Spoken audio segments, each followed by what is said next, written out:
Hello friends, मेरा नाम है ध्रुवल और आपका स्वागत है मेरी यूट्यूब चैनल में ध्रुवस ऑनलाइन स्टडी। आज मैं आपको बताने जा रहा हूँ class 9 science chapter 5 the fundamental unit of life का पार्ट 3।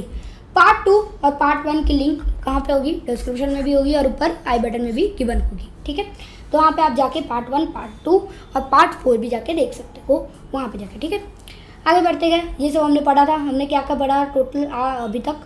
हमने सेल थियरी पढ़ी, सेल थियरी पढ़ी, यूनिसेलुलर ऑर्गेनिज्म क्या होते हैं, मल्टी सेलुलर ऑर्गेनिज्म क्या होते हैं, ये सब हमने पढ़ा।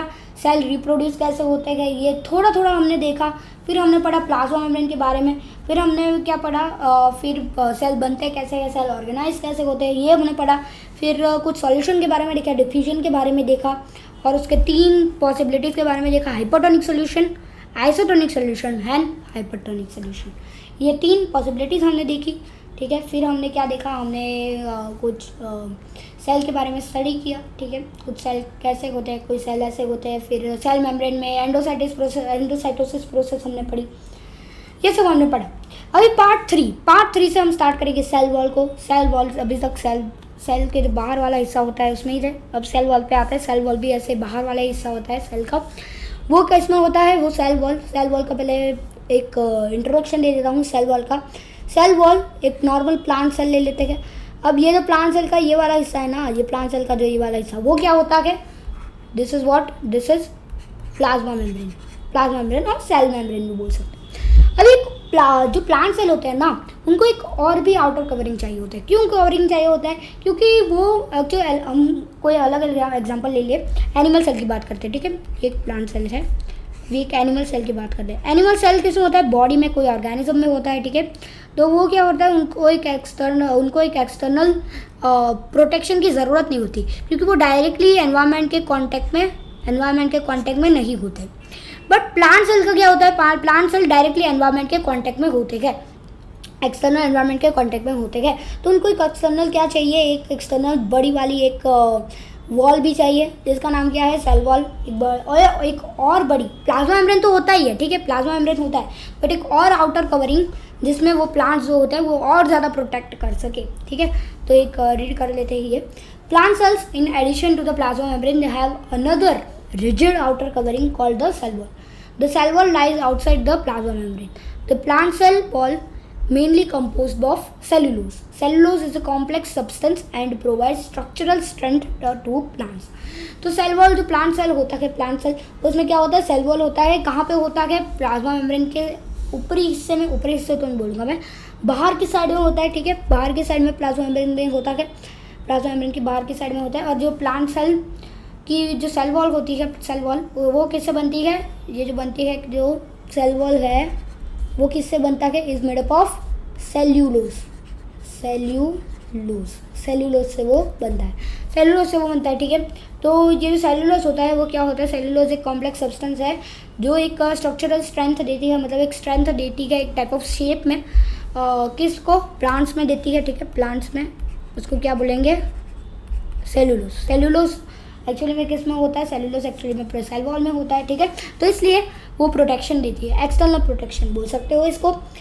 When a living plant cell loses water through osmosis, there is a shrinkage or contraction of the contents of the cell away from the cell wall. तो क्या होता है कि जो लिविंग प्लांट सेल होता है, प्लांट सेल को हम अगर लेते हैं तो जो वाटर उसके बाहर चला जाता है ऑस्मोसिस प्रोसेस से। तो क्या होता है? हाइपरटोनिक सॉल्यूशन में क्या होता है? हाइपरटोनिक सॉल्यूशन में जो प्लांट सेल होता है वो क्या हो जाता है? श्रिंक हो जाता है। श्रिंक मतलब अगर प्लांट सेल पहले ऐसा था, बट फिर उस बाद में प्लांट सेल कैसा हो जाएगा? प्लांट सेल ऐसा हो जाएगा। ये हमारा है सेल वॉल, ये हमारा है सेल मेम्ब्रेन। ठीक है, ऐसा छोटा सा हो जाएगा प्लांट सेल। तो क्या होगा? श्रिंक हो जाएगा प्लांट सेल। तो ये जो प्लांट सेल है, जो कॉन्ट्रैक्शन है, जो कंटेंट्स है, ठीक है, जो H2O का हमने देखा वाटर का, तो ये जो है वो क्या होता है? जो पानी के बाहर पानी जो चला जाता है वो सेल मेम्ब्रेन से और सेल वॉल दोनों में से बाहर चला जाता है। ऐसा नहीं कि सेल मेम्ब्रेन से बाहर जाता है और सेल वॉल में ही रहता है, ऐसा नहीं होता, सेल वॉल से भी बाहर चला जाता है। ये फेनोमेना को क्या कहेंगे? ये प्रोसेस को क्या कहेंगे हम? ये प्रोसेस को कहेंगे हम प्लाज्मोलाइसिस। ठीक है, इस प्रोसेस को हम प्लाज्मोलाइसिस कहेंगे। We can observe this phenomena by performing the following activity है। ठीक है, ये करनी है आपको। अब यहाँ से पढ़ते हैं। Cell walls permit the cells of plants, fungi and bacteria to withstand very dilute hypotonic external media without bursting. तो सेल वॉल है, सेल वॉल जो परमिट करते हैं, परमिशन देते हैं प्लांट्स को कि फंगाई बैक्टीरिया, तो कहाँ तक, वो जो बहुत ही डाइल्यूट होता है। डाइल्यूट सॉल्यूशन क्या होता है हमारा, हाइपोटोनिक सॉल्यूशन बहुत डाइल्यूट होता है, ठीक है। तो जो एक्सटर्नल मीडिया होता है, एक्सटर्नल मीडिया मतलब एक मीडियम क्या होता है हमारा मीडियम, ऑस्मोसिस प्रोसेस में हम लोग देखें तो हमारा मीडियम क्या है, और मीडियम है वाटर, ठीक है, वाटर। तो नेचुरली क्या होता है, जो सेल वॉल होता है वो उसको परमिशन नहीं देता, सेल वॉल उसको परमिशन नहीं देता जो वाटर को, जो पूरा सेल वो फूटने की, ठीक है, पूरा सेल वो बस्ट आउट करने की। बट अगर हम आर्टिफिशियली इस चीज़ को ट्राई करें, आर्टिफिशियली अगर प्लांट सेल को हम लोग अंदर डालें तो वे क्या होगा, तो शायद ऐसा हो सकता है कि जो सेल है वो फूट मतलब बस्ट हो सके, ठीक है। In such media the cells tend to take up water by osmosis. ये जो मीडिया है, ठीक है, ये जो प्रोसेस है उसमें ऐसा हो सकता है कि पूरा का पूरा पानी वो ले ले, ऑस्मोसिस प्रोसेस है। The cell swells building up pressure against the cell wall. The wall exerts an equal pressure against the swollen cell because of their walls. Such cells can withstand much greater changes in the surrounding medium than animal cells. तभी क्या होगा कि जो बहुत ज़्यादा हम water देंगे उसको, बहुत ज़्यादा आर्टिफिशियली हम बहुत ज़्यादा वाटर देंगे तो ये सेल जो होगा वो बहुत बड़ा सा हो जाएगा, ठीक है, हाइपोटोनिक सोल्यूशन में बहुत बड़ा हो जाएगा। तो क्या वो सेल वॉल पे क्या कर देगा, वो प्रेशर देगा सेल वॉल पे। तो अगर प्रेशर देगा तो जो सेल वॉल पे वो बहुत ज़्यादा इक्वली प्रेशर आ जाएगा उस वॉल पे, तो वो क्या आ जाएगा, ये उसको बचाएगा जो बड़ा हुआ है वो सेल, बहुत फूल गया है वो सेल, ठीक है, उसको वो बचाएगा कि तू अभी फूल मत, बहुत ज़्यादा प्रेशर आ रहा है। तो प्लाज्मा मेम्ब्रेन तो तब तक फूट जाता है, ठीक है, नॉर्मली प्लाज्मा मेम्ब्रेन फूट जाता है तब तक, अगर इतना ज़्यादा वाटर डाले हम आर्टिफिशियली तो वो फूट जाएगा। बट सेल वॉल बचाए रखता है कुछ देर के लिए, ठीक है। बट ये जो वॉल्स होती है, सेल वॉल होता है, ठीक है, वो बहुत ज़्यादा क्या बोलते हैं उसको, बहुत ज़्यादा वो विथस्टैंड करता है, विथस्टैंड मतलब बहुत ज़्यादा रोके रखता है।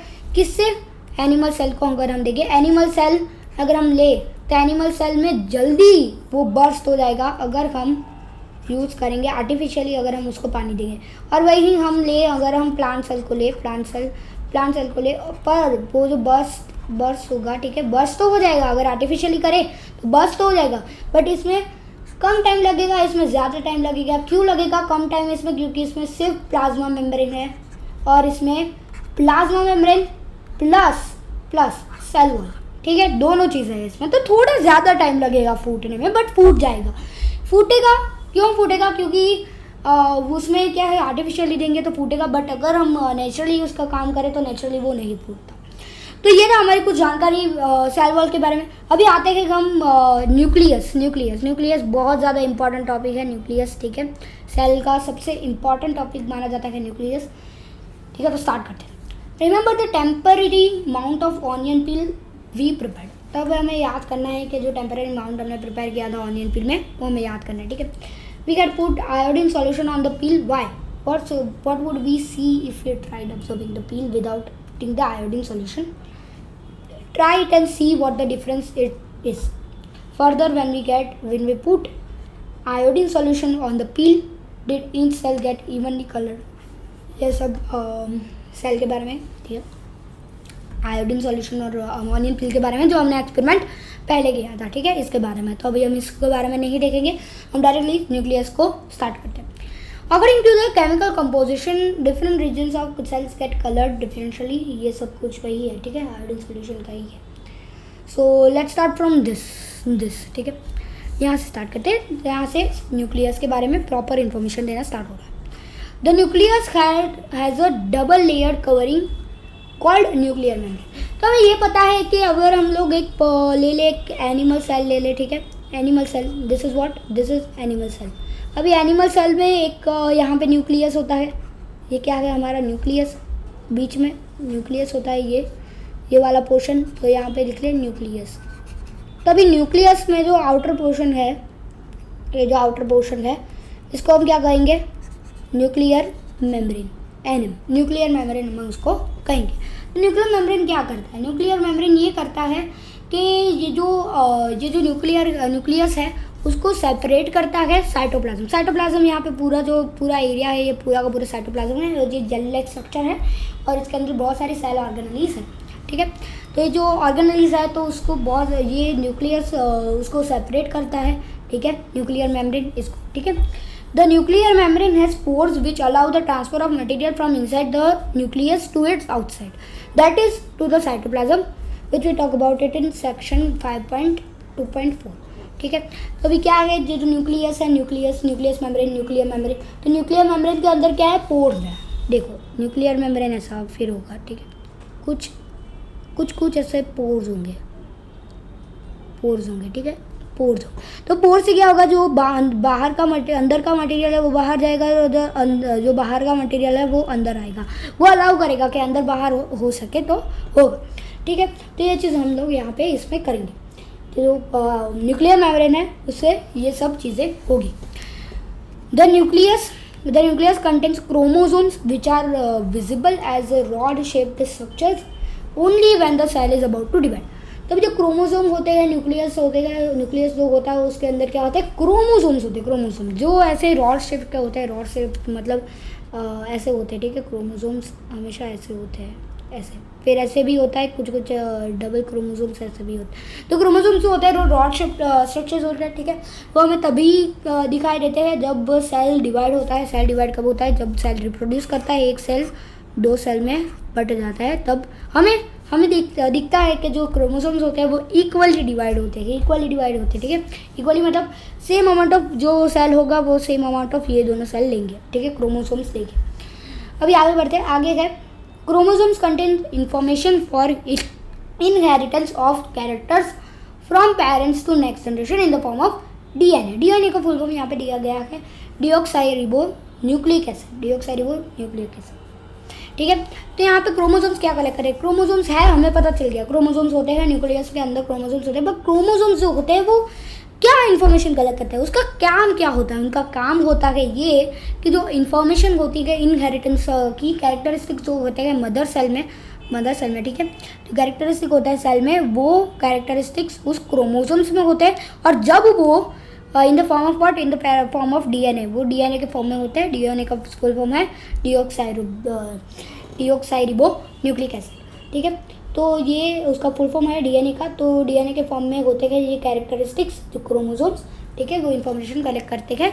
और जब वो सेल डिवाइड होता है तो वो क्या करते हैं? ये क्रोमोसोम्स इक्वली यहाँ पे होते हैं। यहाँ पे मदर सेल के अगर पास इमेजिन कर देते हैं कि इसके पास 100 क्रोमोसोम है, ऐसा नहीं होता 100 होता है, पर इमेजिन कर लेते हैं कि इसके पास 100 क्रोमोसोम है। तो ये जो दोनों सेल डिवाइड होगा ना, तो ऐसा नहीं होगा कि 50-50 आएगा, इसके पास भी 100 होगा और इसके पास भी 100 होगा। तो इसको हम माइटोसिस मेथड कहते हैं। माइटोसिस मेथड हम आगे पढ़ेंगे, ठीक है, माइटोसिस आगे पढ़ेंगे हम लोग, तब तक हम लोग यही देख लेते हैं। और ये जो होता है यहाँ के, जिसके जो क्रोमोसोम्स होते हैं ये यहाँ पे डिवाइड होते हैं, ठीक है। तो इसका जो कैरेक्टरिस्टिक होता है वो ये भी फॉलो करता है, ये भी फॉलो करता है, ठीक है। तो ये होता है, मॉलिक्यूल्स होते हैं deoxyribonucleic acid. Chromosomes are composed of DNA and protein. DNA molecules contain the information necessary for constructing and organizing cell. तो क्या होता है? डीएनए मॉलिक्यूल्स जो होते हैं उसके पास क्या होता है? क्रोमोसोम्स के पास डीएनए भी होता है, प्रोटीन्स भी होता है, ठीक है। क्रोमोसोम्स के पास क्या होता है? क्रोमोसोम्स यहाँ पे लिख देता हूँ मैं, क्रोमोसोम्स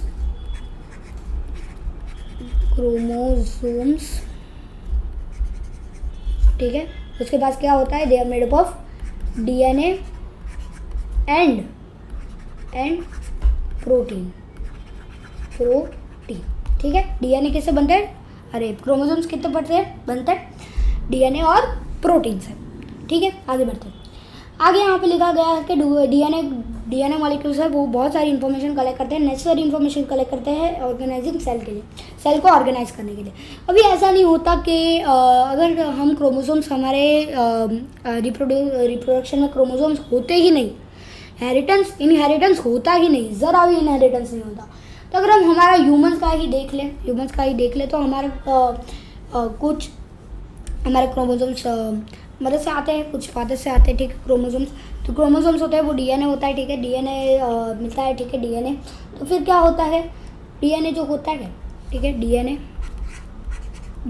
ठीक है, डीएनए जो होता है डीएनए, तो वो डीएनए क्या करेगा, डीएनए क्या करेगा, डीएनए हमारे मम्मी पापा में जो कैरेक्टरिस्टिक्स होंगे वही कैरेक्टरिस्टिक हमें ट्रांसफ़र करेगा, तो हमारे जो कैरेक्टरिस्टिक होते हैं जो ट्रांसफ़र होंगे तो वो कुछ नेसेसरी इन्फॉर्मेशन देखते हैं। जैसे कोई नेसेसरी इन्फॉर्मेशन मतलब ऐसा नहीं कि नेसेसरी इन्फॉर्मेशन मतलब पहले से ये जो हमने अभी प्रोकैरियोटिक सेल पढ़ा था, उन्होंने पहले 9th स्टैंडर्ड में प्रोकैरियोटिक सेल पढ़ा था तो पता होगा पहले से कि प्रोकैरियोटिक सेल क्या होता है। ऐसा नहीं होगा, ऐसा होगा कि जो ब्रीदिंग जो होता है, ब्रीदिंग, ठीक है, ब्रीदिंग जो होता है, ब्रीदिंग, ठीक है, ब्रीदिंग, ठीक है, ब्रीदिंग जो होता है, तो ब्रीदिंग ऐसी मेथड है, ऐसी जो नेसेसरी थिंग है कि वो चीज़ आपको करना आता ही है जब आप बॉर्न होते हो, ठीक है। तो ये चीज़ आई कहाँ से, पहले तो हम डायरेक्ट बॉर्न होते हैं तो एम्ब्रियो को तो पता नहीं चल जाता ब्रीदिंग कैसे करना है, ऐसा नहीं होता। ऐसा होता है कि जो क्रोमोसोम से हमें पता चलता है कि जो कैरेक्टरिस्टिक है ब्रीदिंग जैसे कैरेक्टरिस्टिक, वो कैरेक्टरिस्टिक हमें पास होते हैं जिससे हम लोग ब्रीदिंग कर सकते हैं, ठीक है, ब्रीद कर सकते हैं, तो जिससे हम ब्रीद कर सकते हैं। तो ये जो कुछ नेसेसरी इन्फॉर्मेशन, इसको ही बोला जाता है organising cell. Functional segments of DNA are called genes. जो फंक्शनल सेगमेंट्स होते हैं, जो डीएनए जो फंक्शन करता है उसको क्या बोलते हैं, जीन्स बोलते हैं उसको। In a cell which is not dividing, this DNA is present as the part of chromatin material. अभी क्या होता है कि जो सेल होता है वो डिवाइड नहीं होता, तो वो डीएनए किस में प्रेजेंट होता है, वो डीएनए उसमें प्रेजेंट नहीं होता, क्रोमोसोम से प्रेजेंट नहीं होता, वो क्या है, chromatin material. Chromatic material actually में क्या होता है, यहाँ पे एक देख लेते हैं एनिमल सेल के यहाँ पे, और यहाँ पे ऐसे क्रोमैटिन मटीरियल ऐसे क्रोमैटिन मटीरियल होते हैं, ठीक है, क्रोमैटिन बोला जाता है इसको। तो क्रोमैटिन मटीरियल जो होता है उसमें डीएनए प्रेजेंट होते हैं जो सेल डिवाइड नहीं होता है। Chromatin material is visible as entangled mass of thread जैसा होता है, देखो मैंने दिखा है ना, थ्रेड जैसा स्ट्रक्चर होता है, ठीक है। तो ये थ्रेड जैसा स्ट्रक्चर होता है chromatin. Whenever the cell is about to divide, the chromatin material gets organised into chromosome. तो जब भी उसको पता चल गया कि अभी सेल डिवाइड होने वाला है, सेल रिप्रोड्यूस होने वाला है 2 डिफरेंट टाइप ऑफ सेल्स में, तो फिर वो तुरंत ही जो क्रोमैटिन होता है, chromatin will form into what, एक second, chromatin will form into, जो क्रोमैटिन थे वो फॉर्म हो जाएंगे क्रोमोसोम्स में वो फॉर्म, और यहाँ पे हमारा न्यूक्लियस, तो वो क्रोमोसोम्स में फॉर्म हो जाएंगे। तो जब भी डिवाइड हो तो क्या होगा, ये जो अमाउंट ऑफ क्रोमोसोम्स हो गए वो जो रिप्रोडक्शन होगा तो वहाँ पे जो सेल डिवाइड होगा तो वो दूसरे सेल में चले जाएंगे, जो क्रोमोसोम्स हो गए वो। The nucleus plays a central role in cellular reproduction, the process by which a single cell divides and forms 2 new cells.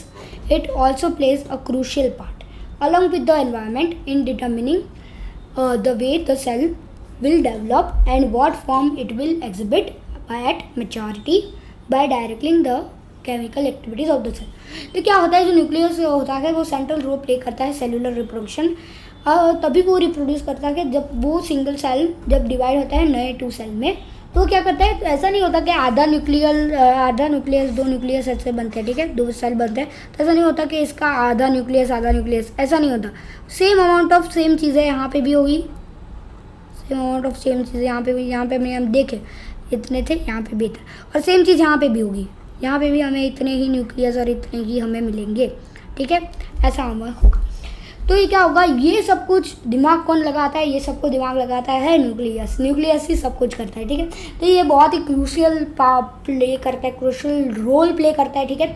वो एनवायरनमेंट में भी क्रूशियल रोल प्ले करता है क्योंकि वही डिसाइड करता है कि सेल कैसे डेवलप होगा और सेल मैच्योर कब होगा, और जो सेल है वो कौन सी एक्टिविटी करेगा, ये वही चीज़ डिसाइड करती है। उसका नाम क्या है, हमारा न्यूक्लियस, ठीक है। न्यूक्लियस ही सेल का सब कुछ न्यूक्लियस डिसाइड करता है सेल का। In some organisms like bacteria, the nuclear region of the cell may be poorly defined due to the absence of a nuclear membrane. तो भी क्या होता है कि सम ऑर्गेनिजम्स लाइक बैक्टीरिया, मतलब बैक्टीरिया जैसे ऑर्गेनिजम्स होते हैं, तो उस ऑर्गेनिजम्स में क्या होगा, वो एक पुअरली डिफाइंड हो गए, मतलब वो पुअरली एकदम डिफाइंड हो गए, और उसके जो रीजन होगा, ठीक है, वो बैक्टीरिया होगा, वो बैक्टीरिया के अंदर न्यूक्लियर मेम्ब्रेन नहीं होगा, वो बैक्टीरिया के अंदर न्यूक्लियर मेम्ब्रेन जो सेपरेट करता है साइटोप्लाज्म से न्यूक्लियर को, वो नहीं होगा। तो फिर क्या होगा, न्यूक्लियर मेम्ब्रेन नहीं होगा तो फिर क्या होगा, such an undefined nuclear region containing only nucleic acid is called nucleoid. तो क्या होता है, अगर न्यूक्लियर मेम्ब्रेन नहीं होता तो क्या होगा, जो सेल होगा, जो न्यूक्लियस होगा, वो क्या होगा, प्रिमिटिव होगा। प्रिमिटिव मतलब क्या, पहले का बहुत पुराना, ठीक है, बहुत इतना फंक्शन नहीं करता होगा वो, ठीक है, जितना फंक्शन जितना फंक्शन प्रॉपर जिसके पास एक प्रॉपर न्यूक्लियर मेम्ब्रेन है और वो जितना फंक्शन करता है वो फंक्शन वो नहीं कर पाता। तो क्या होगा, अगर न्यूक्लियर मेम्ब्रेन नहीं होगा तो वो न्यूक्लिक एसिड ऐसे ही होंगे, और इसको क्या बोलेंगे हम, इसको हम बोलेंगे न्यूक्लियोइड। तो ये क्या होता है कि न्यूक्लियोइड होता है और एक न्यूक्लियस होता है, ठीक है। Such organisms whose cells lack a nuclear membrane are called prokaryotic cells. Pro means primitive और प्राइमरी, कैरियोट मीन्स कैरियन या न्यूक्लियस, ठीक है। तो क्या होता है, इस टाइप ऑफ सेल्स होते हैं जो इस टाइप के सेल होते हैं वो जिसमें न्यूक्लियर मेम्ब्रेन नहीं होता, तो उस टाइप ऑफ सेल को क्या कहा जाता है, प्रोकैरियोटिक सेल। प्रो मतलब क्या, प्रिमिटिव मतलब पुराने वाला सेल, ठीक है, पुराने जो इतना फंक्शन नहीं करता, और कैरियोट मीन्स न्यूक्लियस, पुराने सेल मतलब इतना फंक्शन नहीं करता, जो वेल डेवलप्ड सेल नहीं है, ठीक है, प्रिमिटिव सेल है, इतना डेवलप्ड नहीं है। तो हमने दो चीज़ें पढ़ी, न्यूक्लियस, एक होता है न्यूक्लियस और एक होता है न्यूक्लियोइड। न्यूक्लियोइड किस में होता है, न्यूक्लियोइड होता है हमारा प्रोकैरियोटिक सेल, और जो न्यूक्लियस है प्रॉपर वेल डेवलप्ड न्यूक्लियस वो किस में होता है, हमारा यूकैरियोटिक सेल, ठीक है।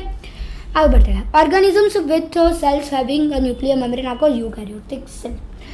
तो जो ऑर्गेनिजम्स के पास जो सेल्स जो होते हैं उसके पास न्यूक्लियर मेम्ब्रेन होता है तो उनको क्या बोला जाता है, यूकैरियोटिक सेल्स। प्रोकैरियोटिक सेल सी फिगर नंबर 5.4, ठीक है, ये प्रोकैरियोटिक सेल है। एक सेकेंड इसको रफ कर देता हूँ।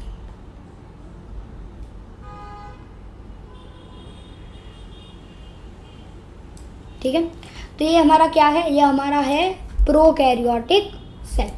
प्रोकैरियोटिक सेल देख रहे हो यहाँ पे, न्यूक्लियोइड, ये प्लाज्मा मेम्ब्रेन, ये राइबोसोम्स, यहाँ पे राइबोसोम्स है, ठीक है, ये राइबोसोम्स, ये प्लाज्मा मेम्ब्रेन होता है।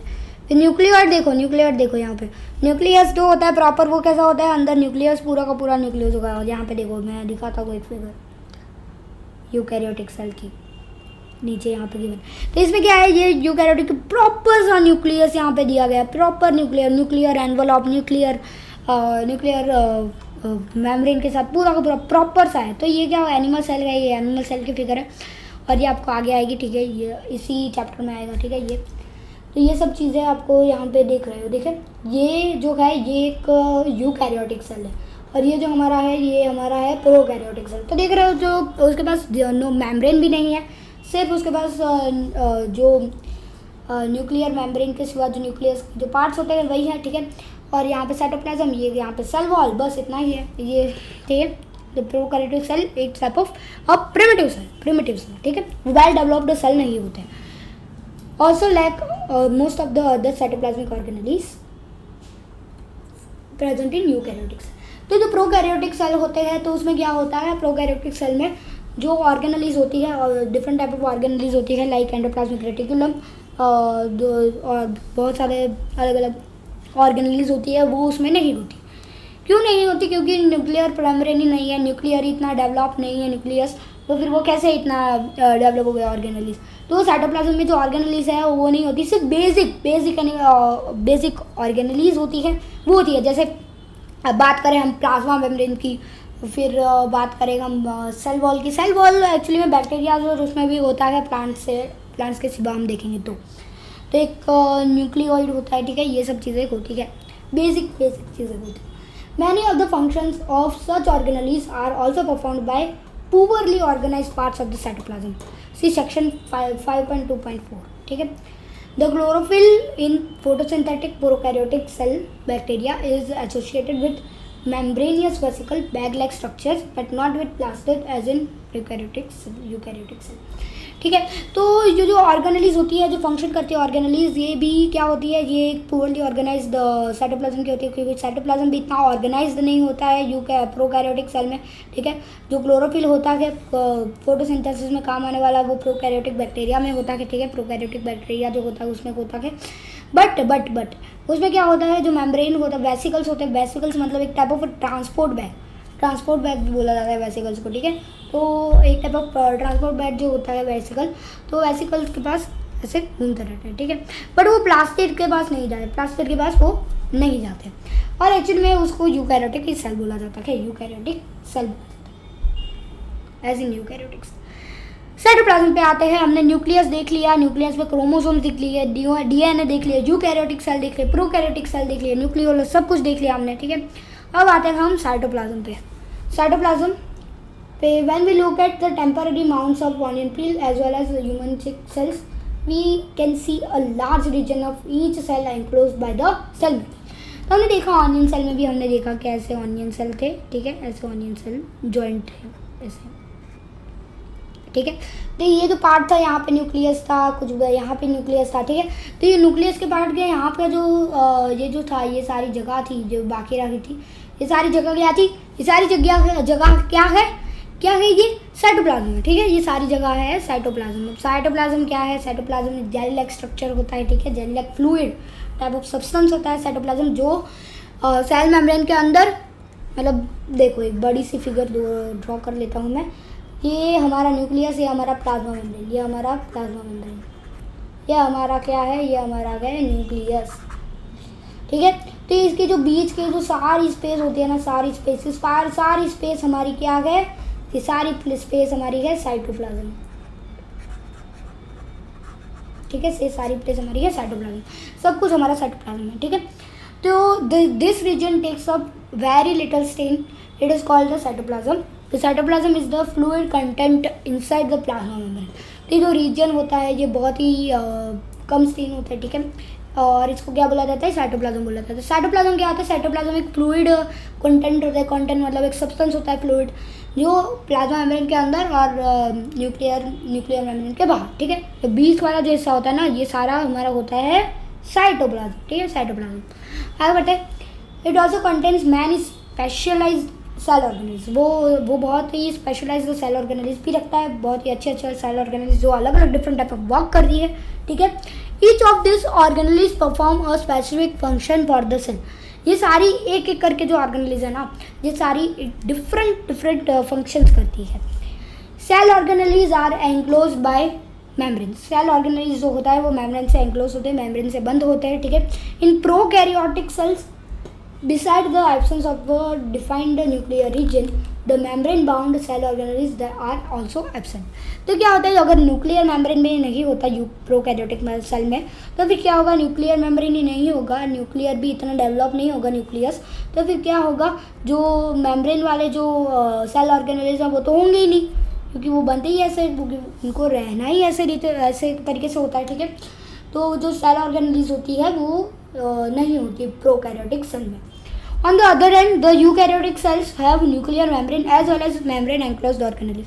तो यूकैरियोटिक सेल में उनका ठीक उल्टा होता है, न्यूक्लियस एकदम वेल डेवलप्ड होता है, न्यूक्लियर मेम्ब्रेन भी होती है, और ऑर्गेनेल्स ऐसी भी सेल ऑर्गेनेल्स होती है जो उसके पास मेम्ब्रेन हो।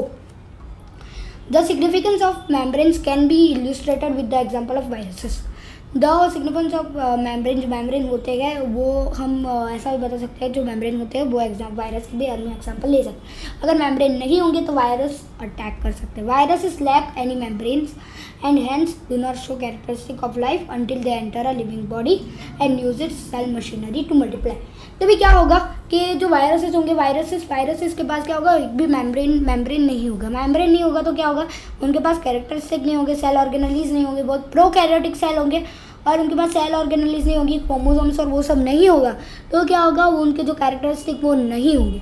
बट जब वो लिविंग बॉडी में एंटर करते हैं, लिविंग बॉडी में जब वो एंटर करते हैं तो वो क्या होगा, वो सेल की मशीनरी लेते हैं, ठीक है। वो सेल को ऐसी तरह से ट्रीट करते हैं, वो अपना एक खुद का डीएनए पास करते हैं, जीन पास करते हैं सेल से। तो क्या होगा, जो सेल होगा वो जो वायरस होगा ना, वायरस को कंटिन्यूअसली वायरस को मल्टीप्लाई करता रहेगा, मतलब वो मल्टीप्लाई कर रहेगा, ठीक है।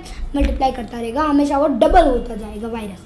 तो यहाँ तक हमने आज जो पार्ट 2 यहाँ पार्ट 3 यहाँ तक हम लोग खत्म करते हैं, ठीक है। पार्ट 3 साइटोप्लाज्म तक यहाँ पे खत्म करते हैं। पार्ट 4 में हम लोग क्या देखेंगे, पार्ट 4 में हम लोग देखेंगे एंडोप्लाज्मिक रेटिकुलम, सेल ऑर्गेनेलीज और एनिमल सेल देखेंगे।